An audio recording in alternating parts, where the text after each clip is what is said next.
मैं Satish Maurya skill India 91 YouTube channel पर आप सभी का स्वागत करता हूं। इस वीडियो में हम लोग देखेंगे इलेक्ट्रीशियन थ्योरी, जिसमें कि हम लोग पहला चैप्टर पढ़ रहे थे डीसी मोटर। देखिए डीसी मोटर में हम आपको बहुत कुछ बता दिए थे।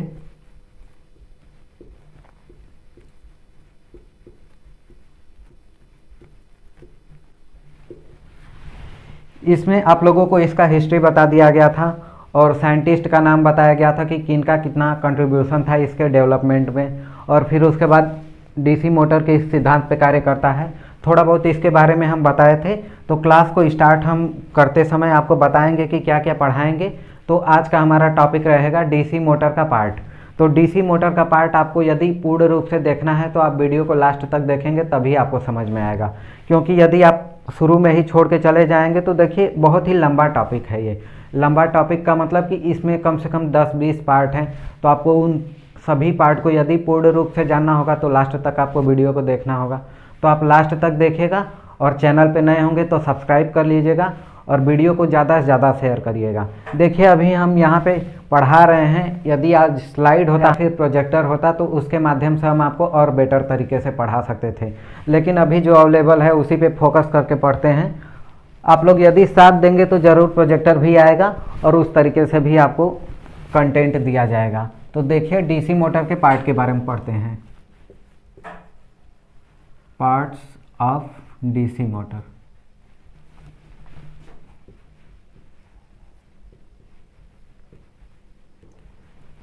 And it's functioning.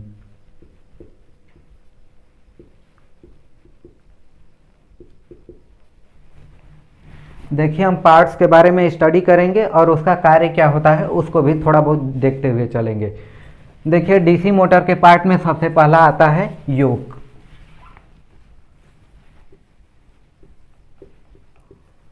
योक और फ्रेम। ये देखिए जो बाहरी भाग होता है मोटर का, जैसे डीसी मोटर हम बनाएं, ये मोटर है,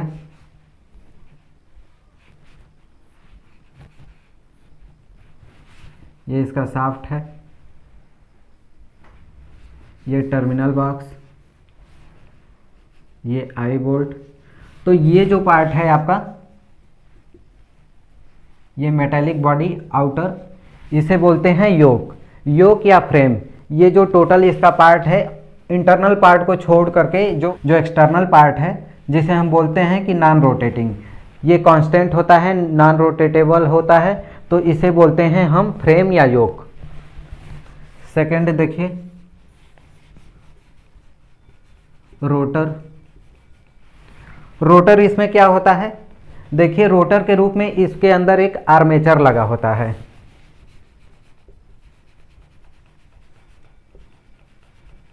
अब आर्मेचर के बारे में जानते हैं। आर्मेचर देखिए कुछ इस तरीके से होता है। एक सिलेंड्रिकल बॉडी होता है जो कि बीच में शाफ्ट लगा होता है, उसके कुछ इस तरीके से होता है, और इसके ऊपर कम्यूटेटर लगा होता है। कम्यूटेटर आगे हम पढ़ाएंगे आपको। तो ये देखिए इसमें वाइंडिंग किया जाता है, स्लॉट कटा होता है इसमें, और इसी को बोलते हैं आर्मेचर। तो ये आर्मेचर है, ये रोटेट करता है, मतलब शाफ्ट इसी के साथ जुड़ा होता है इसके अंदर। तो ये रोटेटिंग पार्ट होता है। मोटर में दो पार्ट है, स्टेटर और रोटर। तो स्टेटर पार्ट होता है आपका योक या फ्रेम, और रोटर पार्ट होता है आपका आर्मेचर। Armature winding.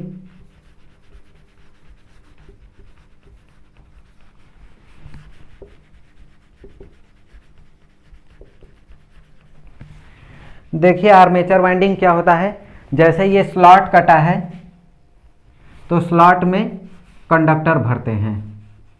आप देखे होंगे कोई मोटर खुलता है तो उसमें देखते हैं कि जो रोटेटिंग पार्ट होता है उस पर कंडक्टर लपेटा हुआ होता है, तो उसी कंडक्टर को बोलते हैं आर्मेचर वाइंडिंग। तो उस पर आर्मेचर वाइंडिंग करते हैं और उसे सप्लाई देते हैं मोटर के केस में ब्रश के द्वारा, कम्यूटेटर से होते हुए कार्बन ब्रश से इसके अंदर सप्लाई जाता है। तो ये हो गया आपका आर्मेचर वाइंडिंग। चौथा है फील्ड वाइंडिंग।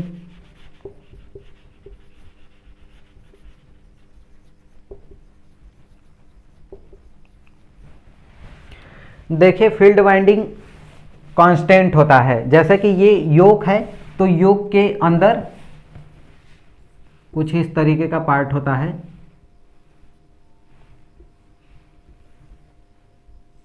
और इस पे वाइंडिंग किया जाता है,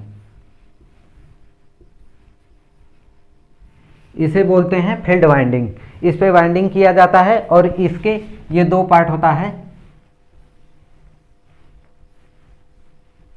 इधर भी वाइंडिंग होता है, इधर भी वाइंडिंग होता है और बीच में ये आर्मेचर होता है जो कि रोटेट करता है, ये शाफ्ट है आपका। तो ये होता है आपका फील्ड वाइंडिंग। आप फील्ड वाइंडिंग के बारे में समझ गए। पांचवां है बियरिंग। देखिए बियरिंग दो लगा होता है मोटर में। जब भी आप मोटर खोलते हैं तो देखते हैं एक सामने वाले पार्ट में और एक पीछे वाले पार्ट में। ये जो आपका शाफ्ट दिख रहा है, शाफ्ट में ही जुड़ा होता है आपका बियरिंग। बियरिंग क्या करता है कि ये जो रोटेटिंग पार्ट है, इसमें बियरिंग में कुछ पार्ट होते हैं, जैसे कि गोली जिसे बोलते हैं। आप साइकिल में भी देखे होंगे, मोटरसाइकिल में भी देखे होंगे। तो वो बियरिंग क्या करता है कि वो फ्रिक्शन को कम कर देता है, रोटेटिंग पार्ट को ईजिली मूव कराने में वो हेल्प करता है। बियरिंग यहाँ पे एक लगा होता है और एक बियरिंग यहाँ पे लगा होता है।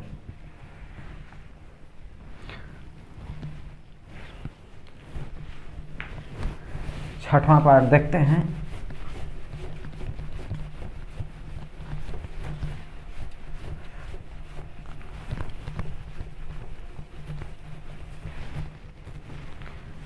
आई बोल्ट देखते हैं।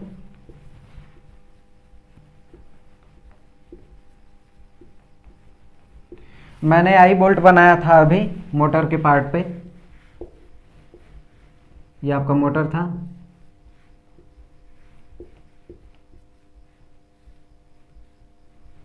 यहाँ पे एक आई बोल्ट होता है कुछ इस तरीके से। इस आई बोल्ट का यूज करते हैं मोटर को कहीं पे शिफ्ट करने के लिए। जैसे एक स्थान से दूसरे स्थान पे यदि मोटर को ले जाना है तो इसकी सहायता से मोटर को उठाते हैं। मोटर को शाफ्ट पकड़ के नहीं उठाते हैं, उसके बॉडी को पकड़ के नहीं उठाते हैं, बल्कि ये जो आपका आई बोल्ट दिया है, आई बोल्ट यदि छोटा मोटर है तो छोटे मोटर को आप किसी भी तरीके से लिफ्ट कर सकते हैं, हाथ से उठा सकते हैं। लेकिन यदि साइज में बड़ा होगा तो उसको उठाने के लिए क्रेन का यूज करते हैं और क्रेन में जो हिंज होता है उसे आई बोल्ट में ही फंसाते हैं। आई बोल्ट में फंसा करके कहीं पे भी उसको लिफ्ट कर सकते हैं एक स्थान से दूसरे स्थान पे। सातवां देखिए कम्यूटेटर।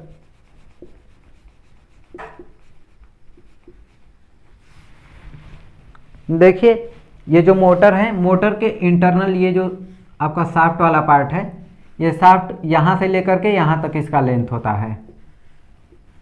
तो शाफ्ट के यहाँ जो पार्ट होता है ये तो है आपका आर्मेचर का पार्ट और ये जो है इसे बोलते हैं कम्यूटेटर। यदि इसका आउटर व्यू देखें तो ये कुछ इस तरीके से होता है। ये शाफ्ट है,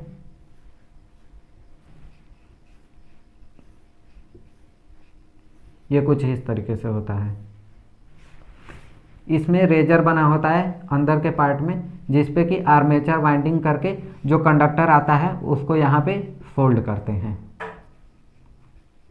और यहाँ पे कार्बन ब्रश लगाते हैं और इसको बाहर से सप्लाई देते हैं।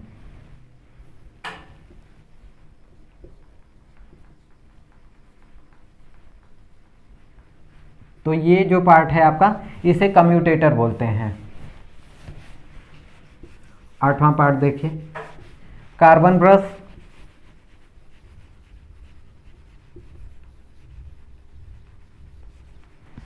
देखिए कार्बन ब्रश बना होता है कार्बन और ग्रेफाइट का। इसका मेन यूज होता है कि बाहर से सप्लाई जब अंदर की तरफ देते हैं तो ये रोटेटिंग पार्ट है। मैंने आपको बताया कि आर्मेचर रोटेटिंग पार्ट है और रोटेटिंग पार्ट में सप्लाई देना हो या सप्लाई लेना हो तो उस केस में यदि आप कंडक्टर जोड़ देते हैं इसके साथ, यदि यहाँ पे एक कंडक्टर फिक्स कर देते हैं कुछ इस तरीके से, तो जब ये रोटेट होगा मोटर जब रोटेट होगा, इसका शाफ्ट रोटेट होगा तो इसके साथ कम्यूटेटर भी रोटेट करेगा और रोटेट होगा जैसे ही ये, तो ये कंडक्टर लपेट देगा एक दूसरे के साथ और तार टूट जाएगा और मोटर बंद हो जाएगा यहाँ पे।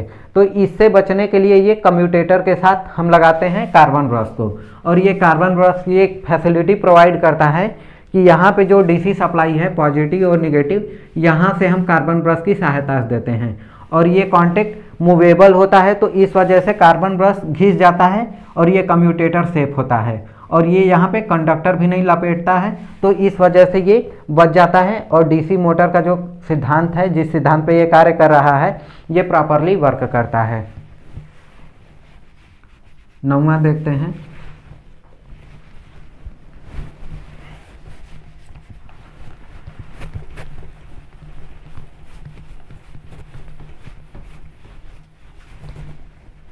Brush holder.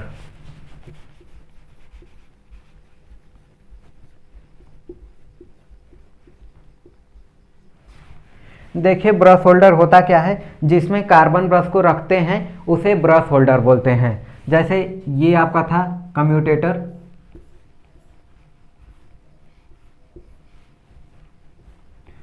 कम्यूटेटर के ऊपर ये जो कार्बन ब्रश लगा हुआ है ये एक होल्डर होता है। होल्डर में ये रखा हुआ होता है दोनों तरफ और ये बॉडी के साथ फिक्स होता है। एक प्लेट होता है, उसी प्लेट पे ये फिक्स होता है, तो ये ब्रश होल्डर है जो कि होल्ड करके रखता है इस कार्बन ब्रश को। और ये कार्बन ब्रश में जैसे गियर टाइप का होता है, जैसे ये एक स्प्रिंग है, ये वाला पार्ट फिक्स है और इसको जैसे ही इधर से रोटेट करते हैं तो इसमें टेंशन बढ़ने लगता है।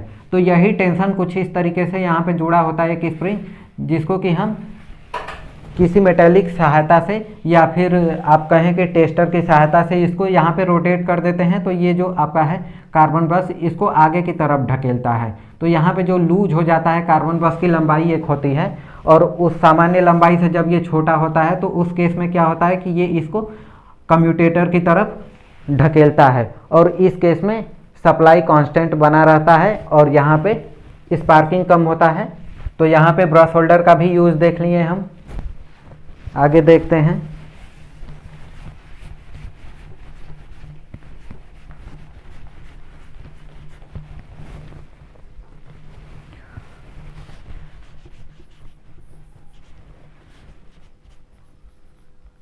Brush rocker. ये देखिए एक स्थिति प्रोवाइड करता है ये ब्रश रॉकर। क्या करता है कि ब्रश होल्डर को ये होल्ड करके रखता है। एक प्लेट होता है, जैसे एक बैक प्लेट होता है मोटर में और एक फ्रंट प्लेट होता है। तो जो सामने का प्लेट होता है जिसके सामने कम्यूटेटर लगा होता है, तो कम्यूटेटर के साथ ये एक ऐसा अरेंजमेंट प्रोवाइड करता है जिससे कि ब्रश आसानी से कांटेक्ट में लगा रहे कम्यूटेटर के साथ। तो ये फैसिलिटी प्रोवाइड करता है ब्रश रॉकर।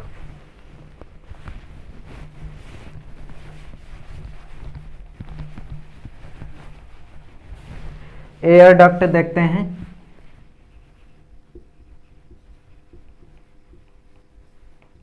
देखिए एयर डक्ट का कार्य होता है कि जब मोटर ज़्यादा देर तक चलता है तो मोटर में हीटिंग होता है। कंडक्टर में से जब सप्लाई गुजरता है तो कंडक्टर हीट होता है और कंडक्टर की संख्या ज़्यादा होती है मोटर में, तो उस केस में क्या होता है कि मोटर का आउटर पार्ट और मोटर हीट होने लगता है। तो उससे बचने के लिए एयर डक्ट का उपयोग करते हैं। ये देखिए आर्मेचर है। आर्मेचर डायरेक्ट एक सॉलिड सिलिंड्रिकल बॉडी नहीं होकर के एक प्लेट टाइप का होता है और इस प्लेट में कुछ इस तरीके से स्लॉट कटा होता है और ऐसे ही अलग अलग प्लेटों को आपस में जोड़ करके उसको लेमिनेशन बोलते हैं। तो इसी तरीके से लेमिनेट करके आर्मेचर बनाते हैं और इसमें ये जो स्लॉट देख रहे हैं इसमें कंडक्टर भरते हैं। एयर डक्ट इन्हीं के बीच में, हर पत्ती के बीच में इस तरीके से होल होता है और ये स्पेस होता है शाफ्ट के लिए। तो एयर डक्ट जब हीट होता है ये मोटर, तो इसमें से एयर गुजरता है इस पार से उस पार। तो इस वजह से क्या होता है कि मोटर जैसे ही पास होता है एयर, तो उस कंडीशन में मोटर ठंडा होता है। तो एयर डक्ट का यूज करते हैं मोटर को ठंडा करने के लिए, मोटर को हीट होने से बचाने के लिए।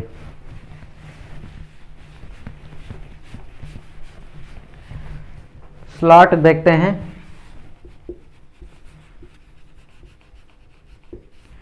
मैंने आपको बताया कि आर्मेचर में जो लेमिनेशन होता है वो उस लेमिनेशन को जोड़ जोड़ करके आर्मेचर बनाते हैं, और आर्मेचर में स्लॉट कटा होता है कुछ इस तरीके से।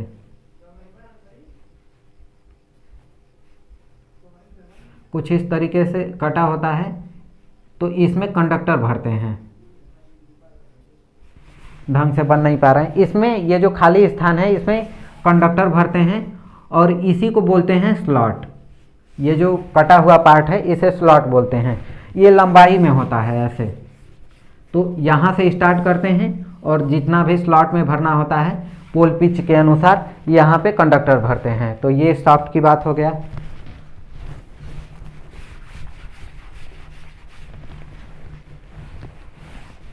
की बात करें,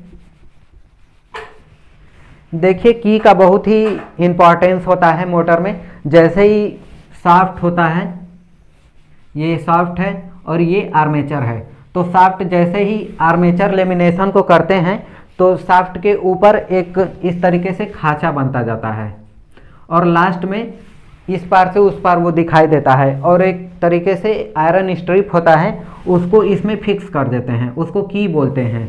इससे क्या होता है कि जो लेमिनेशन है वो बाहर नहीं निकलता है और ये एज सॉलिड कंडक्टर की तरह बिहेव करने लगता है। उन दोनों के बीच में, दो लेमिनेशन के बीच में बहुत ही कम स्पेस, मतलब नगाड़े के बराबर होता है, तो इस वजह से ये आर्मेचर फिक्स हो जाता है और मोटर जब रन करता है तो वो उसके लिए कोई भी बाधा नहीं क्रिएट करता है। तो ये की का फंक्शन हो गया। 14 देखते हैं।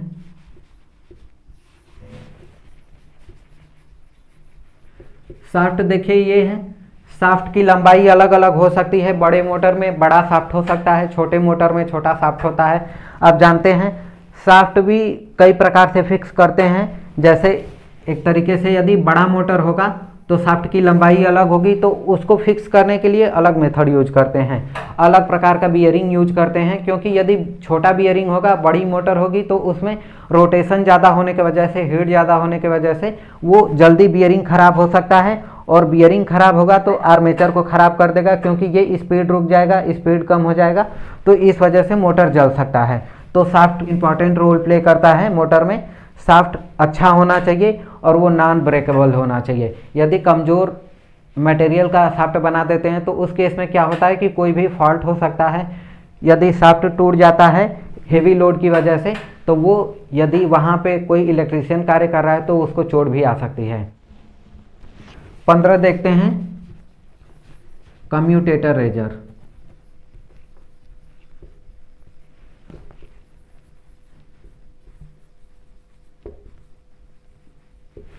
मैंने आपको बताया कि कम्यूटेटर आर्मेचर के साइड में लगाते हैं। जैसे ये आर्मेचर है,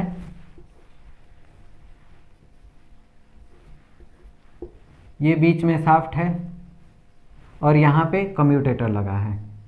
तो कम्यूटेटर के अंदर वाले पार्ट में इस तरीके से एक कंडक्टर निकला होता है जिसे बोलते हैं कम्यूटेटर रेजर। जैसे वाइंडिंग करते हैं इस आर्मेचर में, जब आर्मेचर वाइंडिंग कंप्लीट हो जाता है तो उसमें से कुछ कंडक्टर निकलता है। उसी कंडक्टर को यहाँ पे अटैच करते हैं, सोल्ड करते हैं। तो ये हो गया कम्यूटेटर रेजर। आगे बात करें फील्ड पोल की।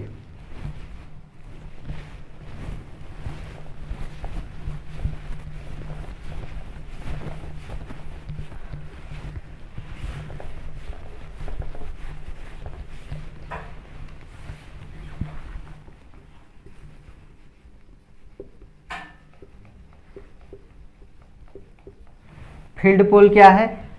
जैसे कि मैंने आपको बताया एक स्टेटर होता है, एक रोटर होता है।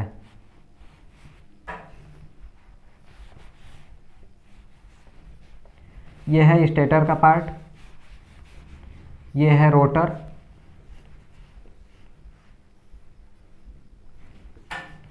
तो ये जो कंडक्टर है फील्ड वाइंडिंग, तो फील्ड वाइंडिंग जैसे ही इसमें सप्लाई दिया जाता है फील्ड वाइंडिंग को, तो इसमें सप्लाई देते ही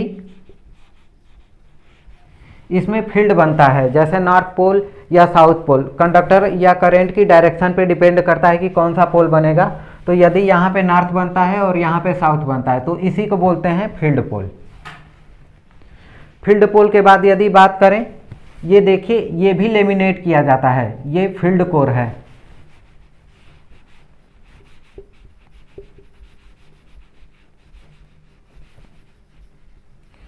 फील्ड कोर, इसे भी आर्मेचर की तरह ही लेमिनेट करके बनाते हैं।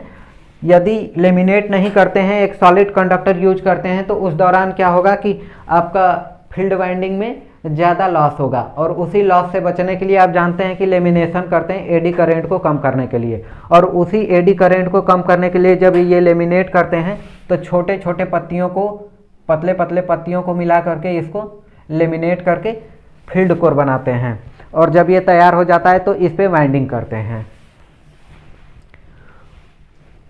तो आई होप कि पार्ट्स के बारे में आप समझ गए होंगे और इसके फंक्शनिंग के भी बारे में। आगे के वीडियो में आपको देखने को मिलेगा classification of DC motor. DC motor के क्लासिफिकेशन के बारे में जानेंगे, वाइंडिंग कैसे करते हैं उसके बारे में जानेंगे, स्टार्टर के बारे में जानेंगे। तो आज के वीडियो में बस इतना ही। वीडियो अच्छा लगा हो तो लाइक कर दीजिएगा, और चैनल पे नए होंगे तो सब्सक्राइब कर लीजिएगा।